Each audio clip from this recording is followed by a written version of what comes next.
So I cast my line here in the river in Georgia. This river right here.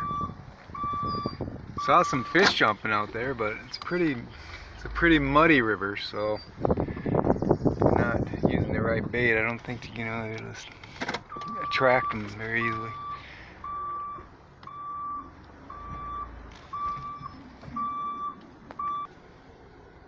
This is the Butler Island public dock. Not sure the name of the river. Old plantation. There's an old house here too. It doesn't look that old really.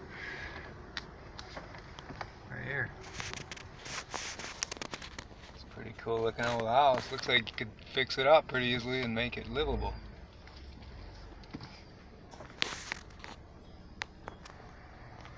The old cold Colonel T.L. Houston zone.